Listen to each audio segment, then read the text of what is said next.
welcome to Biz on Your Terms.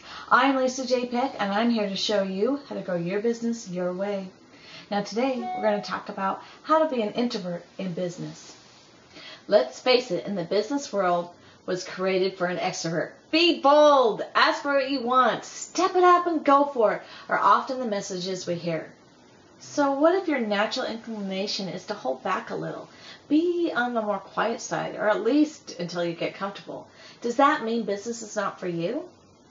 No, it certainly doesn't mean that. But it does mean that to be successful, you might play at business in a little different way. Different is good, especially when you're honoring your true nature. Let's look at an example of this. Let's say that you are new to a community and you were showing up at your first business meeting to get things going. How would an extrovert handle it? Well, most extroverts would put a smile on their face and enter the room ready to sparkle. Now, an introvert, there's no sparkle for them, at least not initially. Most often, if an introvert is out of the familiar place of being, they silently slip into the new environment, sidelines or shadows, take note of everything around them, and quietly observe. They absorb the place, the people, and get a feel on the environment. Most often, they won't speak until spoken to, no conversations until they're good and ready to have a good grasp on what is happening and what the culture of the place is like.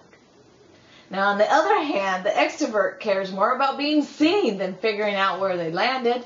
So in a very real sense, people will know who the extrovert is, but they do run the risk of saying something that wouldn't land well in that environment. The introvert, on the other hand, will take much smaller risks and say very little until they have a good feel of the place. Because the introverts are generally more quiet and careful, they will make less mistakes, but be less known. Really taking an environment and understanding things before you speak or take action is a prudent strategy on how to approach new situations. Another difference between the extrovert versus the introvert is the extrovert opens up their mouth and lets everyone know who they are and what they want. An introvert listens more often and gets a general sense of who everyone else is and what they want. Naturally, there are good in both the introvert and the extrovert way of approaching business.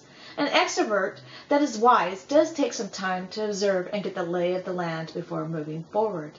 An introvert would benefit a lot from learning how to speak up and ask for what they want and let others know they exist. The most important thing to do before you adapt to some of the characteristics from the other camp is to become extremely familiar with what makes you tick and where you naturally come from. Notice what the signs are when you're getting out of power, which is to say out of your effective zone. So when you do extend yourself, you sense what is working for you and you know when to call it quits. For example, an introvert going into a meeting and introducing themselves to someone is typically a stretch. If you do this and you experience a slight twist of the stomach, heart pounding and fluttering of nervousness, you know you're stepping up and doing great.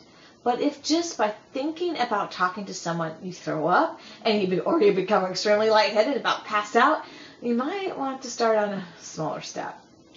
Introverts can do very well in business, and they don't have to push it so far that it throws them off balance. It's a matter of utilizing the skills that you do have and leverage it for your advantage. As an introvert, you can capitalize on the benefits of taking things slower, being more in touch with others in their world, so that others, including clients, will develop confidence in you. That's it for Biz on Your Terms. And until next time, have a great step of the day. Woohoo! Yeah!